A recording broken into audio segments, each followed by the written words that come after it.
Sad to see so many San Antonians as 2019 maximum donors to Donald Trump, and then gave an entire list of everybody that was that he put on there. And this is effectively creating a targeted hit list for his donors, especially in this kind. All the rules are being turned upside down. Jay Sekulow live, weeknights at 6, right before Larry Elder at 7, on AM 1250. The Answer.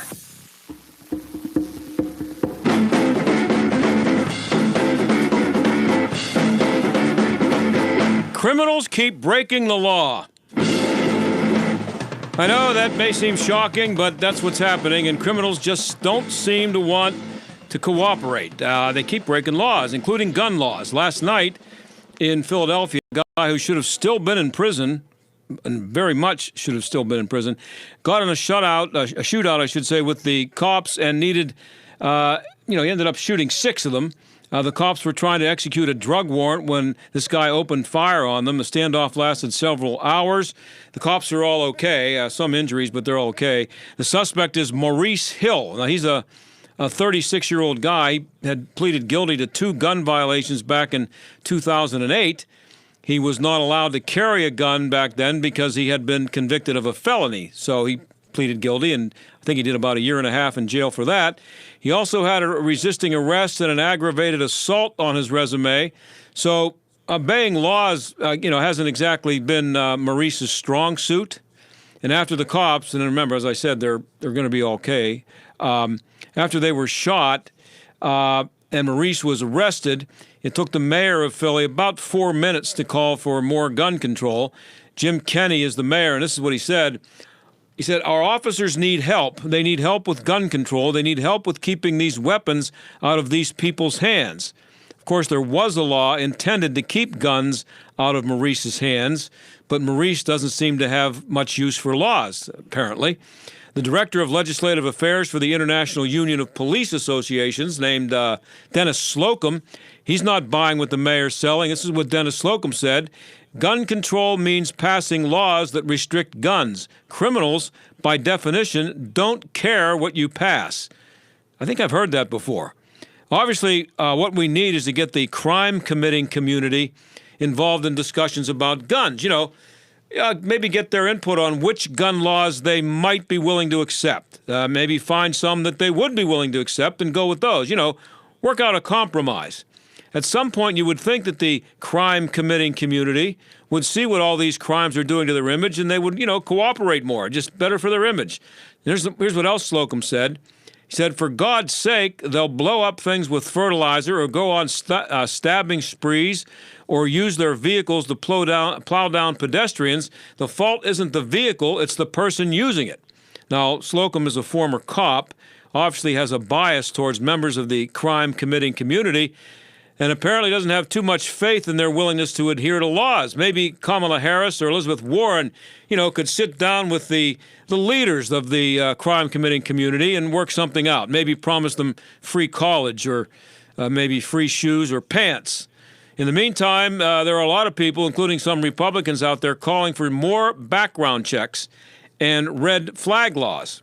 When we come back, we're going to talk to someone who has spent a long time studying gun control laws and proposed gun control laws, and she doesn't think either are going to have any effect.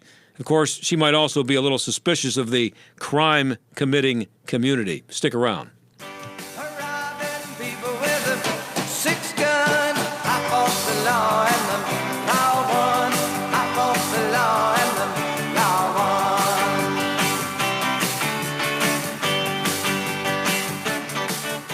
We're talking to Rocky Blyer. He's involved with the Miracle League of Moon Township and the construction of a Miracle League athletic field. The fields are designed to make it possible for kids with special needs to play sports. Every child, no matter what the situation, deserves a chance to be able to play, to compete, and have a place that's safe, takes care of needs, that's organized. This will be the 4th Miracle League field that will be built. Now we've got 4 places to be able to travel, so it broadens the whole interest of sports. It's just terrific for a community to do that. There's a buddy system I thought was pretty impressive. What's that all about? Kids with special needs have a buddy, a child who's in school. It's like having an older brother or sister involved with you. So it's really good, and that everybody has human dignity of being able to participate. The website is miraclesinmoon.org. Check it out, and let's help make this dream a reality. Hey, Rocky, thanks, and we'll be talking to you again about this project. Appreciate you coming on to talk about it. Thank you for having me. All right, man. Take it easy. Thanks. Rocky Blyer, and we'll be right back.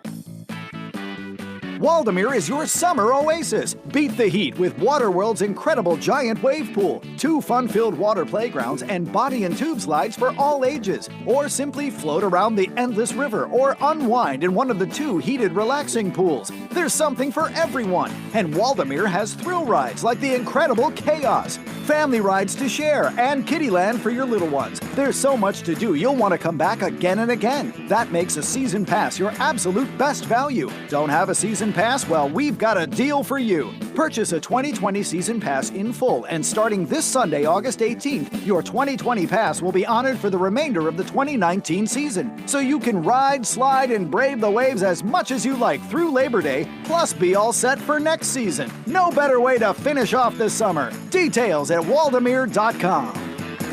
Excitement waits for you at Waldameer. Waldameer in Erie, PA. Finding great candidates to hire can be like, well, trying to find a needle in a haystack. Sure, you can post your job to some job board, but then all you can do is hope the right person comes along, which is why you should try ZipRecruiter for free. ZipRecruiter doesn't depend on candidates finding you. It finds them for you. Its powerful technology identifies people with the right experience and actively invites them to apply to your job. You get qualified candidates fast. So while other companies might deliver a lot of hay, ZipRecruiter finds you what you're looking for. The needle in the haystack. 4 out of 5 employers who post a job on ZipRecruiter get a quality candidate through the site within the first day. ZipRecruiter, the smartest way to hire. And right now, you can try ZipRecruiter for free. That's right, free. Just go to this exclusive web address, ZipRecruiter.com/free. That's ZipRecruiter.com/free. ZipRecruiter.com/free. You're listening to The John Steigerwald Show on AM 1250. The Answer.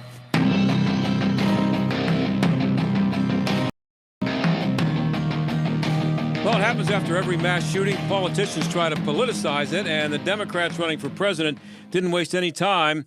They want somebody to do something or everybody to do everything, but doing nothing means, of course, you don't care. And since the shootings in Dayton and El Paso, even Republicans are showing some interest in background checks and red flag laws. Are there any good ideas out there, though, mixed in with the hysteria? Amy Swearer is a senior legal policy analyst at the Heritage Foundation, and she's been studying this issue for a long time. She joins us now. Amy, thanks for being here. Thank you so much for having me. So we're hearing a lot about background checks and red flag laws. Let's start with the background checks. That seems like a reasonable request. Why would anybody be against them?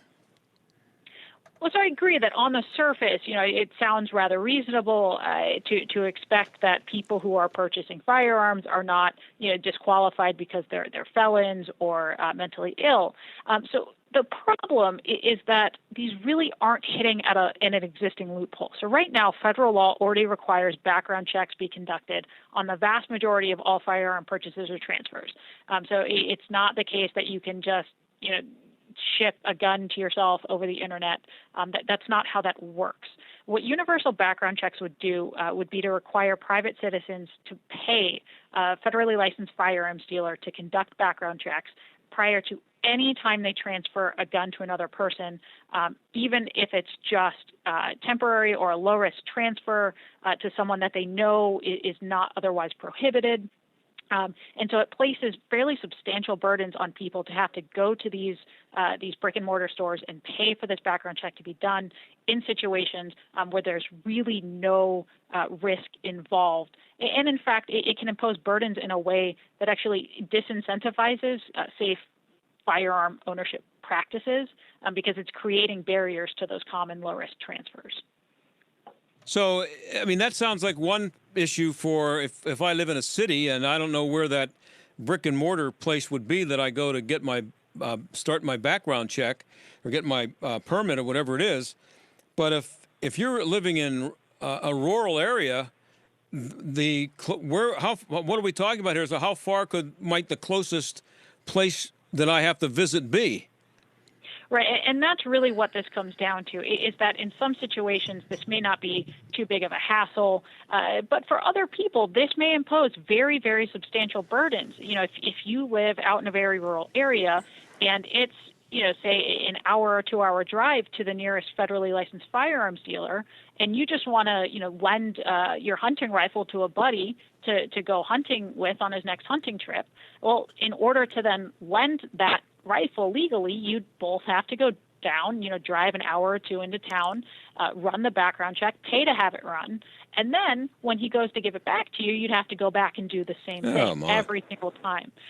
So, you know, it's a lot of burdens on low-risk transfers, and it's not actually hitting at a problem, because what we know from studies is that individuals who are bent on committing crimes, if they have disqualifying mental health or criminal histories, they just go through illegal channels, either stealing the gun or through a black market where they're not going to do a background check just because now the law says they have to, or they go and they actually pass the background checks because they don't have a disqualifying history. So there's not really an overlap or a loophole there. It's kind of like if you really need to get somewhere badly and you don't have a driver's license, but there's a car nearby, you're probably going to drive it. Right. I mean, to a certain extent, that's correct. You know, people who are stealing cars and driving without licenses are going to continue to do that, even though it's a crime. And in this point, in this case, it's also then making criminals out of otherwise law-abiding citizens. Right. Now, the scenario that you described with one guy giving a rifle to his buddy, what happens now? Is it perfectly okay for someone? I'm not a hunter and I don't own a gun, so I don't know about this. So if I do have a gun and I just want to lend a hunting rifle to a friend of mine, can I just hand it over to him? Well, so let's get one thing straight. So under federal law, if you know that your buddy is a felon or is intent on committing a crime, you can't even temporarily give that firearm to someone who you know can't possess it. Okay. So right off the bat, that's already a crime. But yes, right now, if you are not someone who's in the business of selling firearms or renting firearms or anything of that nature, you are allowed to conduct private sales between people who are also residents of your states.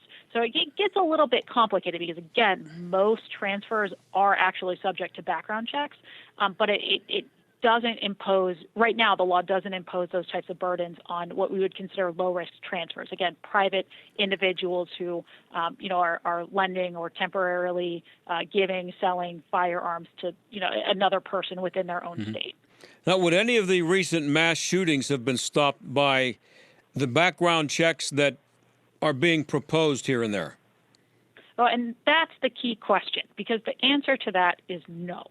And this is actually something we run into with the vast majority of mass public shootings, that these are individuals who have long histories of troubling behavior, so everyone around them knows that they're dangerous, but they haven't actually gotten a disqualifying record. So they haven't actually committed a crime, been convicted of anything, been committed to a mental health institution.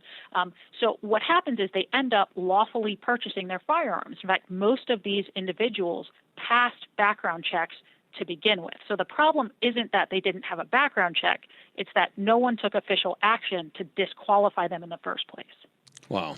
So how many politicians out there do you think, including the Republicans that seem to be becoming more and more, willing to at least consider background checks, how many of those people do you think actually know what the background checks they're calling for would include? Unfortunately, I think it's very, very few. It's been the case with a lot of commonly proposed gun control measures that they're being proposed by individuals who don't have a good grasp of what the law already is. They don't have a good grasp of what it already entails to be a lawful gun owner in this country, and they certainly a lot of times don't have a good grasp on how firearms work or how firearm owners work. So there's just a whole lot of misinformation out there on the situation with guns and gun ownership and gun violence in the United States.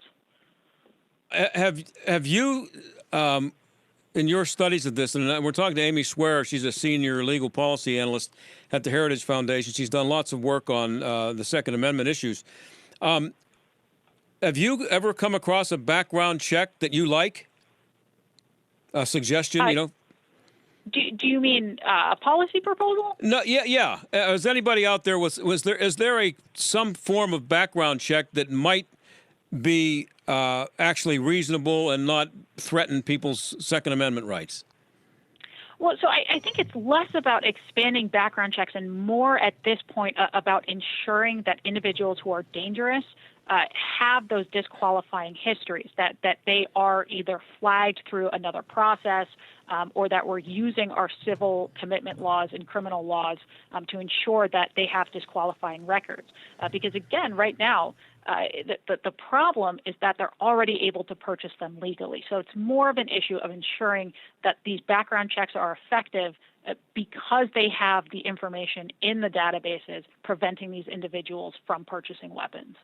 And what about red flag laws? It seems like we've heard those propositions and discussion about that much more since these two most recent shootings in Dayton and El Paso.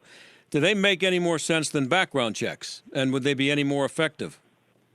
So red flag laws do have the possibility of being much more effective than things like universal background checks, precisely because, as I've mentioned a couple times now, the real problem is that we have dangerous individuals who haven't been either convicted of a crime or essentially no official action has been taken, so they're passing background checks and they're legally purchasing their weapons. So what red flag laws would do is sort of target and identify and disarm these specific individuals who are dangerous but maybe not yet mentally ill or in a mental health crisis or who haven't yet committed a crime.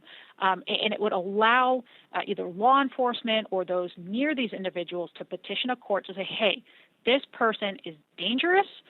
They're almost certainly going to do something in the near future that is dangerous. Disarm them, make sure that they're ending up on background checks, that they're flagged on background checks, and that they're disarmed in the moment so that they can't harm anyone else. And those types of laws, they have to be narrowly tailored, they have to afford due process, there needs to be a lot of structure in place. But that scenario is going to be a lot more effective than simply saying, well, we need to expand background checks, because these individuals are already passing background checks. Well, I guess I was going to ask you about the slippery slope with the red flag laws. Maybe I'll ask you this way. Which of the two, background checks or red flag, presents the most likely scenario for a falling down a slippery slope? It's a good question. I think the opportunity for slippery slope is there with realistically any law that could be imposed. Mm-hmm. But I think what makes red flag laws different from background checks is that they actually have the opportunity to prevent some of these shootings from happening. That is, there may be risk there. It's risk that has to be accounted for with the way that these laws are structured. But at the end of the day, it is at least addressing a real problem and has the possibility of actually affecting and decreasing gun violence in a meaningful way. Nobody wants to hear about the rarity of mass shootings when there might still be funerals going on for the dead, the victims. But how rare are they? What we saw here in Dayton and El Paso. I know it feels a lot of times, given the state of the media and the 24/7 news coverage, I know it feels as though these are happening all the time, every day, that every time someone steps foot outside, there's a mass shooting happening. But these remain incredibly rare in terms of just statistics. it's a very, very small likelihood of threat to any particular individual. What makes them really impact our feelings of safety is that they are so random, but these are incredibly rare. It's a fraction of a percent of all gun deaths every year. It's not likely to be your interaction with gun violence on any given day. So again, they're terrifying, but we have to keep the context of how rare they are in mind. We do, but the media is not going to do that. They're not going to do that. You know that. We're talking to Amy Swearer. She's a senior legal analyst at the Heritage Foundation. You did a study at the Heritage Foundation called Mental Illness, Firearms, and Violence. What did you find out? I mean, I know that's a crazy question with a short interview, but what was what did you get out of that? What's the most important thing you found? So the most important thing is twofold. So first, let's keep in mind that most individuals who are mentally ill are not dangerous. They will never become dangerous. But we do know that there is a relationship between untreated serious mental illness and two types of gun violence, namely suicides, which are most gun deaths every year are suicides, and that is inherently a mental health problem, and then also with mass public shootings.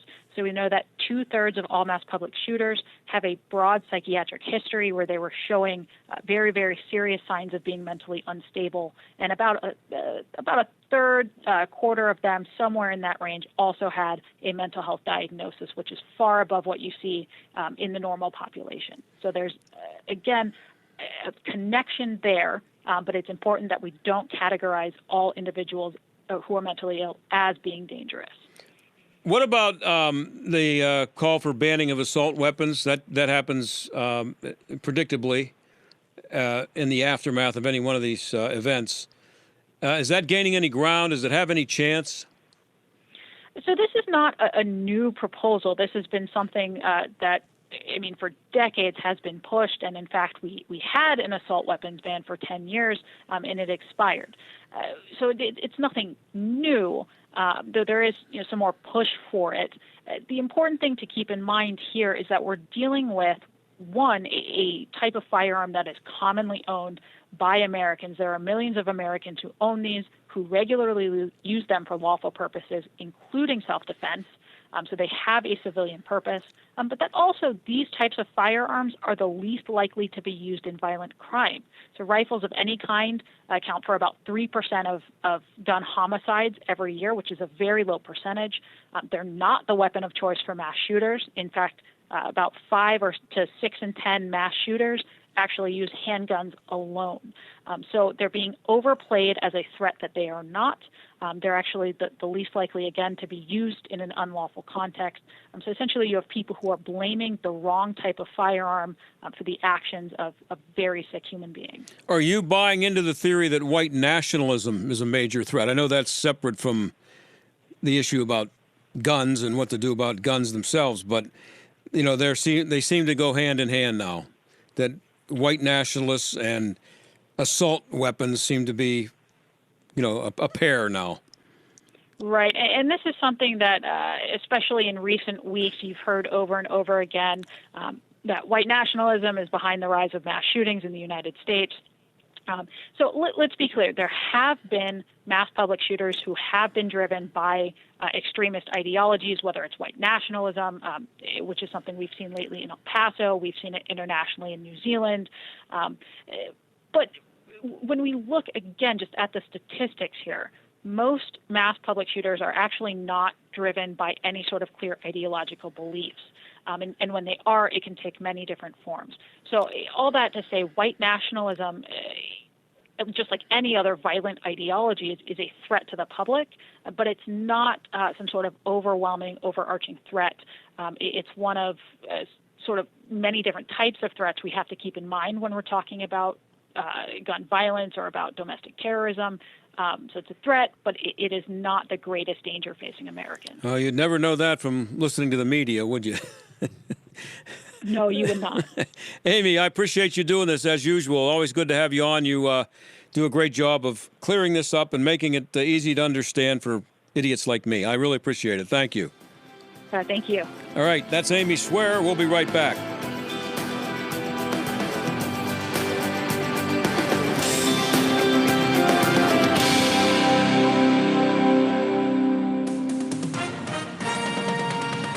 With SRN News, I'm Keith Peters in Washington. Minnesota Congresswoman Ilhan Omar says Israel's move to block her and Michigan Representative Rashida Tlaib from visiting the country is, quote, an insult to democratic values. Earlier today, former Israeli ambassador to the U.S., Dr. Michael Oren, said it was a mistake for Israeli Prime Minister Benjamin Netanyahu to deny a visit by Tlaib and Omar. You don't salute the individual, you salute the rank. And these two members of Congress, for all of what I regard the abhorrent nature of their policies toward Israel, are elected members of the U.S. Congress, and Americans will salute that rank of a Congress member. Oren spoke with the Salem Radio Network. Netanyahu banned the visit because the Congresswoman's support for the BDS movement, which supports a boycott of Israel because of its treatment of Palestinians. On Wall Street, they're up by 99 points. This is SRN News. When it comes to your pain, many of you might be skeptical, like I was, about ordering Relief Factor. Pat Boone again for this wonderful 100% drug-free supplement designed to help your own body lower or eliminate occasional aches and pains due to aging, exercise, everyday living. I'm not skeptical any longer. The 3-week quick start is now discounted to only $19.95. Why don't you let us see if we can get you out of pain too at ReliefFactor.com. Does your dog itch, scratch, stink, or shed like crazy? Come to Dynavite for help. Order a 90-day supply of Dynavite. Pick up 2 bottles of Lico Chops, get the 3rd bottle free. New improved Lico Chops with omega-6, omega-3, vitamin E, and now 6 extra direct-fed microbials. Even better for the digestive tract and immune system. And dogs love it. Try Lico Chops. Buy 2, get 1 free. This is Henry Lukasevic for Dynavite. DINOVITE.com. Hugh Hewitt believes he knows which candidate Trump will face in 2020. My assessment of Kamala Harris, I think, is the right assessment of Kamala Harris. I think she's going to be the nominee, so I'm watching her very, very closely. She knows what her numbers are. She knows what the map is. She can extrapolate the momentum effect of a win in South Carolina and California, and she is going to be the nominee. The Hugh Hewitt Show, weekday mornings at 6, right before Mike Gallagher at 9 on AM 1250. The Answer. Are you worried that the next market downturn could rob you of your wealth and your security? Are you concerned that your lifetime may last longer than your life savings? You don't have to be. For over 30 years, Gary Hunt has advocated for strong retirement principles, helping families in Allegheny and Westmoreland generate more income while protecting their retirement funds. And Gary now offers retirement-minded savers and investors a free book so you can better understand what it takes to structure a more stable, secure, and confident retirement. Call Gary Hunt and request your copy of Income Allocation. 844-366-HUNT. That's 844-366-4868. Homeowners love their Pella windows and doors, and we love how happy we made Susan from Sewickley. I just have to tell you, this bay window is absolutely beautiful. I mean, it's fantastic. It really is beautiful. I mean, beautiful. Can we install some happiness for you? Right now, get 50% off installation or 18 months, no payments, no interest. Call for your free consultation. We'll come to you. 888-78-PELLA, PellaPittsburgh.com. This is Chris Abernethy of Abernethy and Hagerman. You don't want the government deciding what happens to your estate or how much they will take. At Abernethy and Hagerman, estate administration is the heart and soul of our practice. We have the experience to help not only plan, but administer your estate properly, to protect your assets, minimize taxes, and ensure that your inheritance gets to the ones you love. Decide for yourself. Abernethy and Hagerman, legal help that lasts a lifetime. Visit a-h.law. Community Bank. City Mission. #1 Cochrane. Highmark Stadium. Peters Township Community Center. Angelo's Restaurant. What do all these businesses have in common? Nello Construction. Design and build with one company. Nello Construction. Full service construction from the ground up. Renovation. Expansion. Nello Construction. The choice for business. See the projects. Begin the journey at NelloConstruction.com. Stuck in traffic? We've got the answer.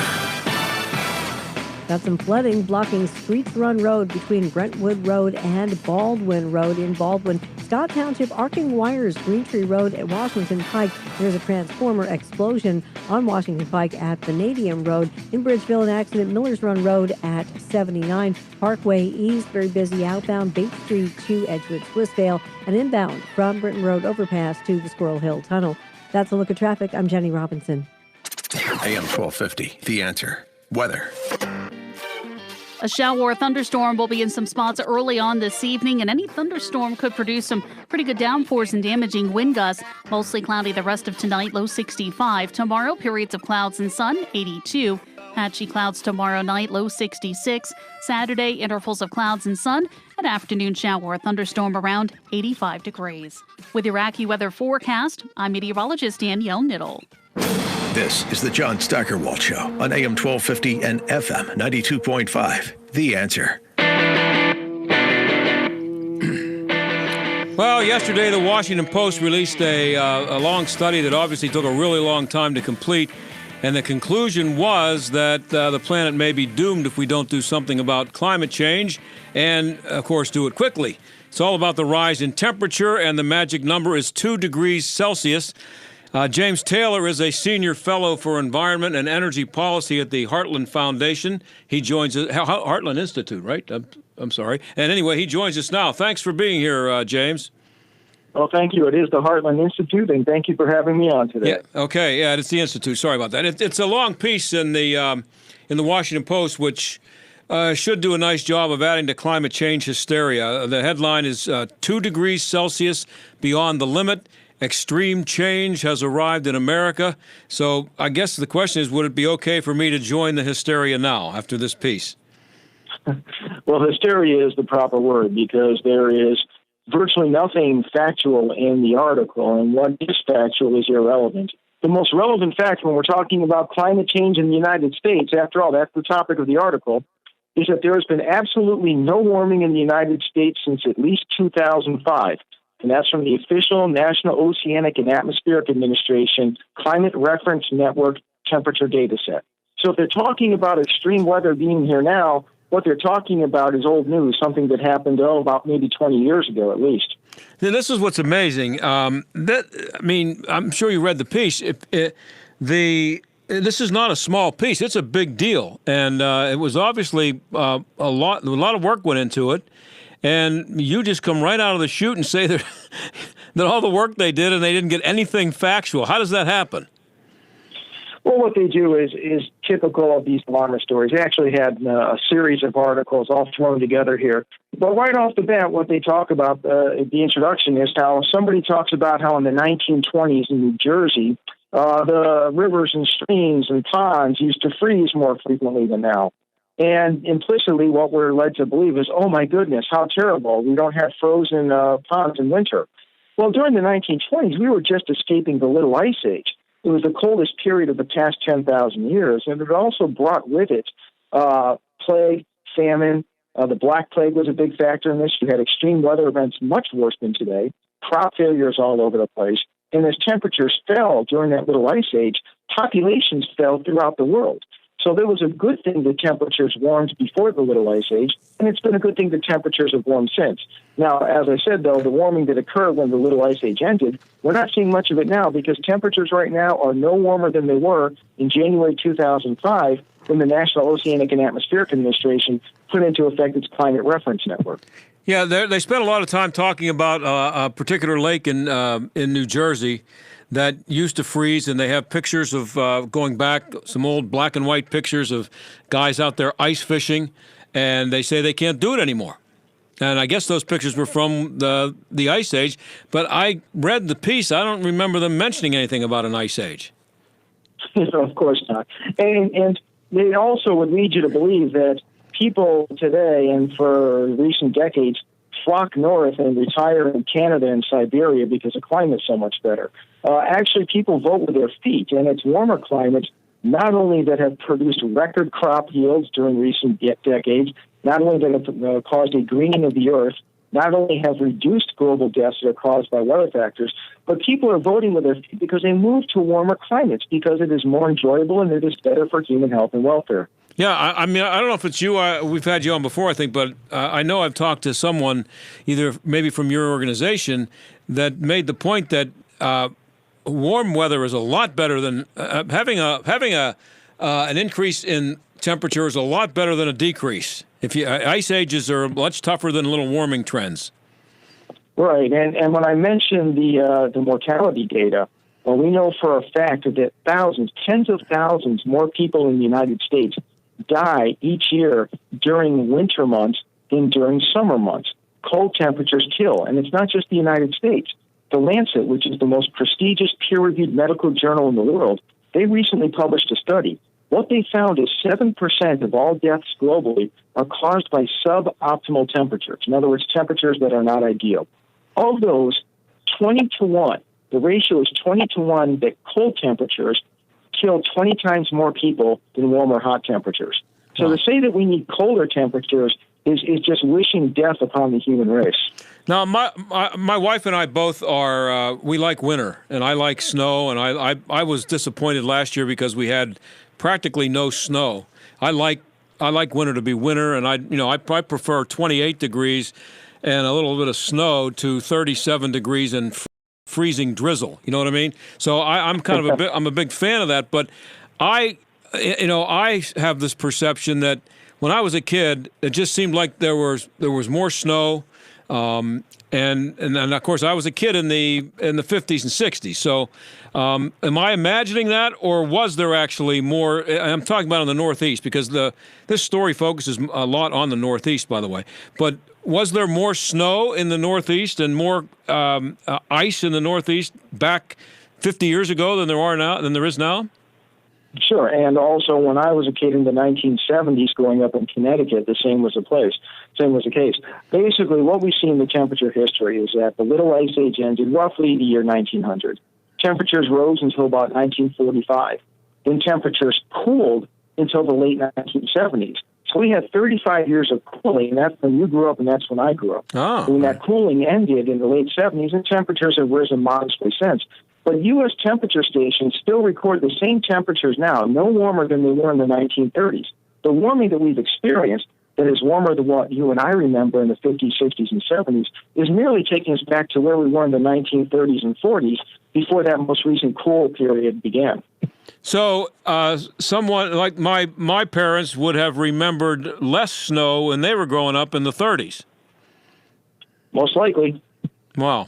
And so, but it seems to me that any of these discussions that I have, that the problem is the perspective that you get from what happened last week, and people thinking that that's over the in the time that the Earth has been in existence, billions of years, a couple of years, maybe even a couple of centuries, doesn't amount to that much.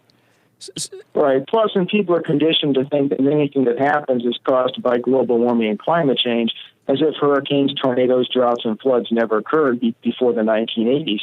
I'll give you an example. When Superstorm Sandy, as they call it, hit New Jersey, New York, even on Fox News, Shepard Smith said, "You can say what you want, folks, but these things didn't used to happen." Well, I went back and looked at the hurricane data, and what we found is that for hurricanes striking the U.S. Northeast, they occurred much more frequently during the 1940s and 1950s. And since the middle of the 20th century, they almost never occurred as our planet warmed. So what we've been witnessing is a lack of hurricanes as the planet warms. When we finally get a hurricane, which used to happen more frequently when temperatures were warmer, well, then they blame it on global warming. It makes no sense.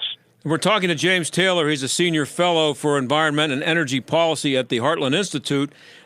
Here's the problem that I think we have here, you and I have, James.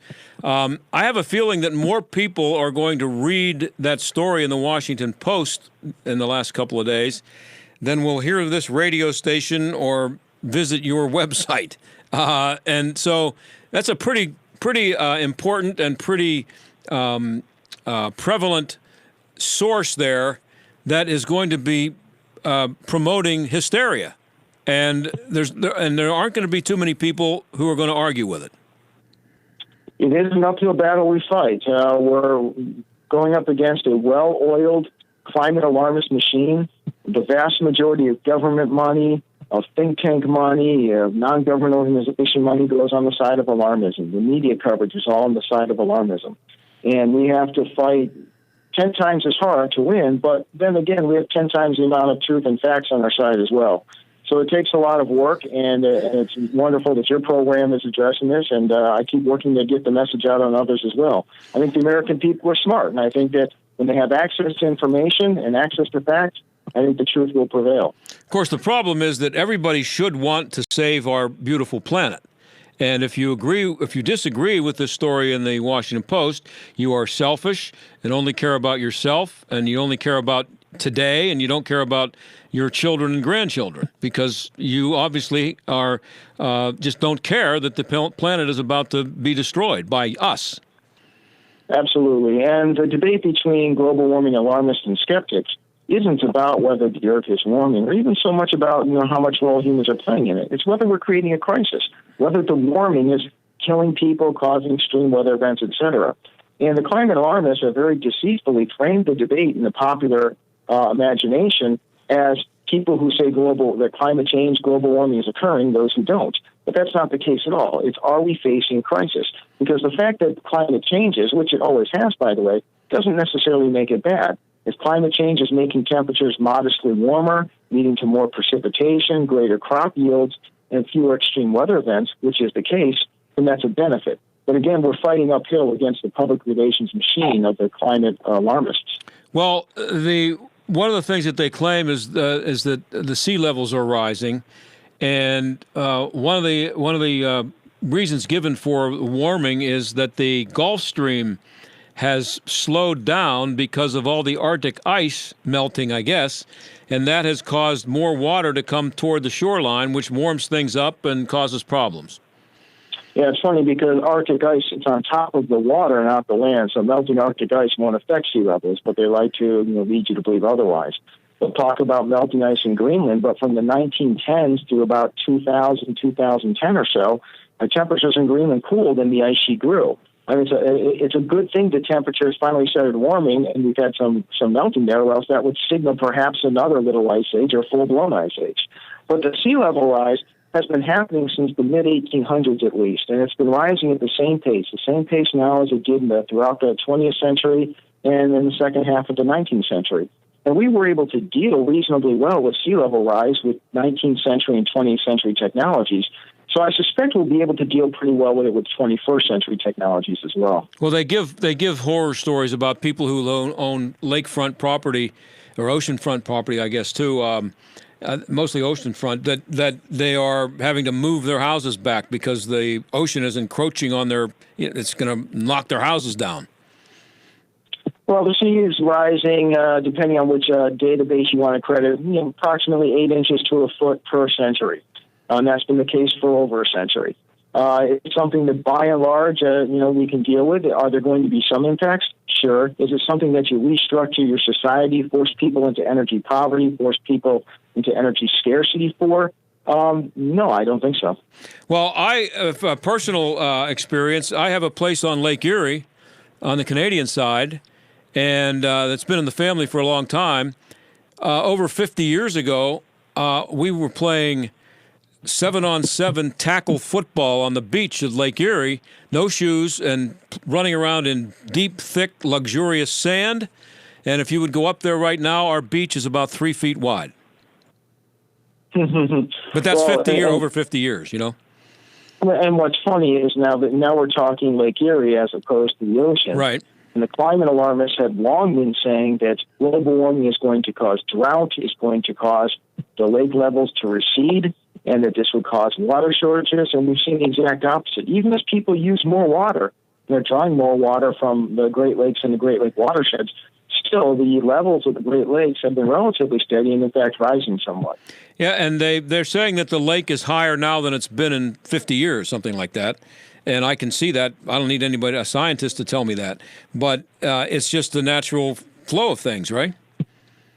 Well, yes, and it defies the alarmist predictions. If there's global warming involved, they used to say that we were going to see drought and receding lake levels, which would be a tremendous catastrophe, according to what they said.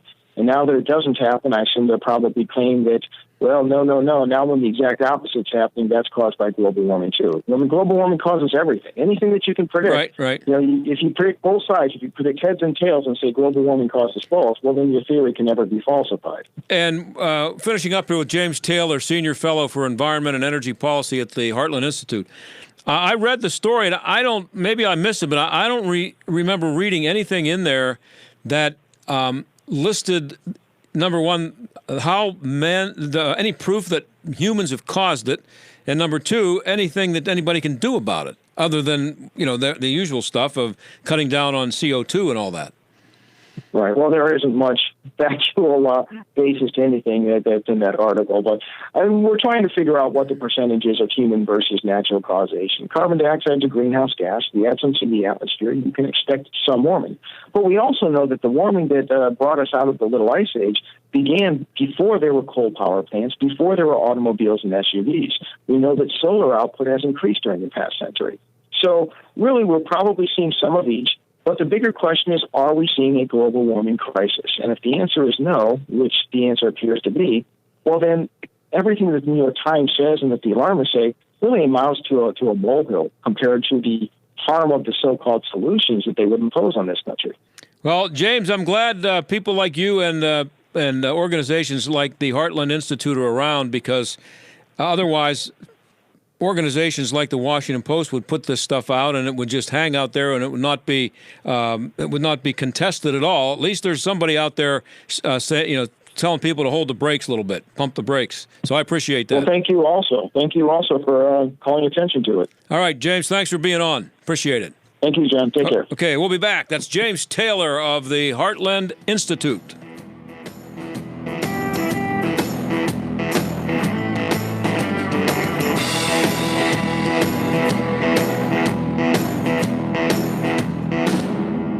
They blow into town with the wind, rain, and hail. And out-of-town storm chasers going door to door, often posing as a local company offering a quick fix to desperate homeowners. If you've had damage to your roof, windows, siding, or gutters and downspouts, you may be eligible to get them replaced or repaired free of charge. Just be careful who you call. Visit WindowsRUsPittsburgh.com for a free inspection from one of their highly trained appraisers. With over 50 years in home remodeling, Windows R Us is the area's premier exterior replacement company for roofs, siding, gutters and downspouts, doors, and of course windows. If damage isn't your issue and you just want something new, you'll love their no-pressure approach, no hidden fees, and one of the fastest turnaround times in the industry. A company who will never skip town when it comes to honoring their warranty. Visit WindowsRUsPittsburgh.com. Mention STAG for an additional 10% off. Windows R Us, proud sponsor of the Jerk of the Week, heard every Friday on the John Steigerwald Show. WindowsRUsPittsburgh.com.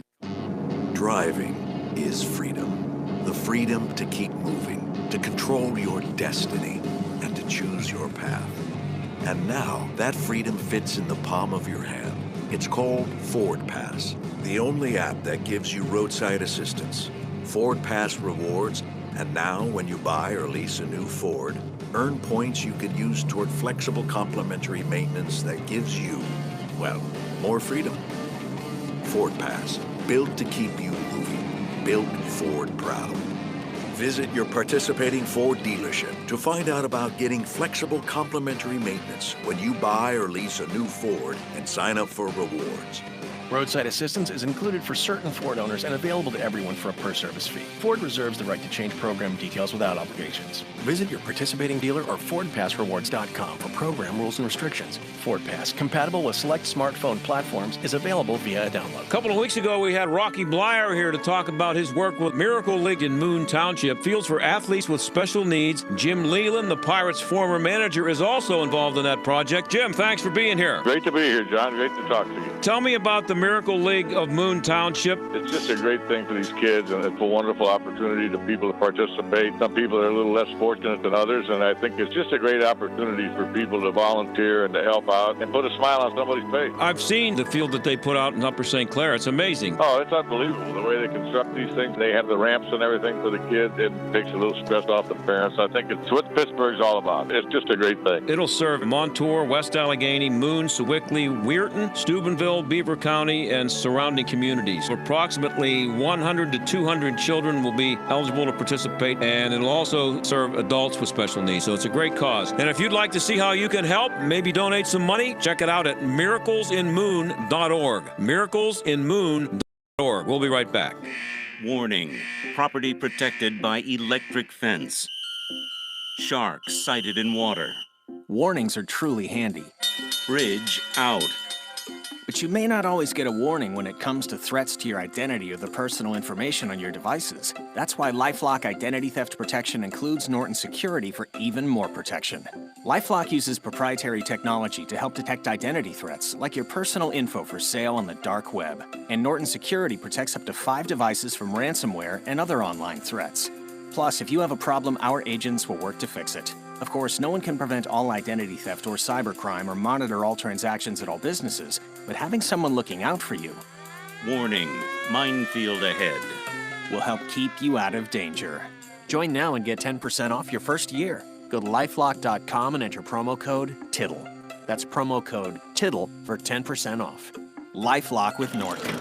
More detection, more protection. Warning, listening to this program may expose you to toxic masculinity. The John Steigerwald Show on AM 1250.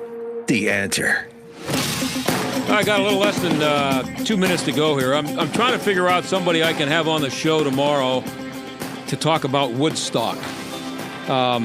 If you know anybody around here who went, I don't know, hit me on Twitter at Steigerwald and give me an idea, and I might put them on the show. I between now and tomorrow at this time, I may be able to figure it out, but I know exactly where I was 50 years ago tomorrow, and it wasn't at Woodstock.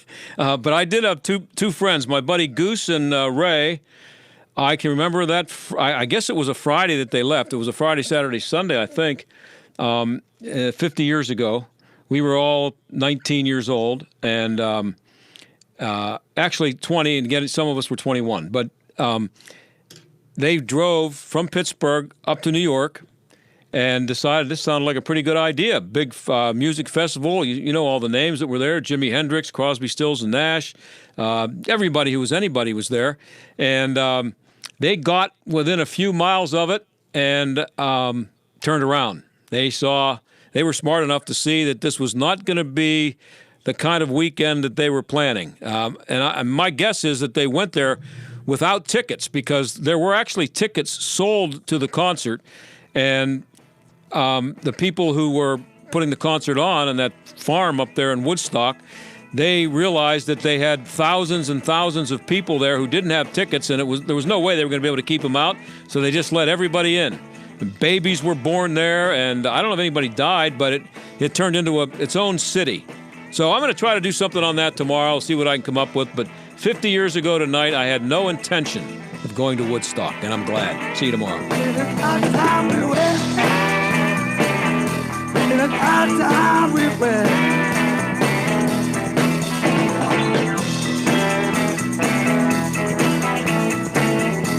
The John Steigerwald Show is a production of AM 1250, The Answer, and Salem Media Group. Do you or your business have financial problems? Are you overwhelmed with debt? Then call me, attorney Dennis Spire, at 412-471-7675. My legal practice concentrates on bankruptcy law, debtor rights, and tax matters.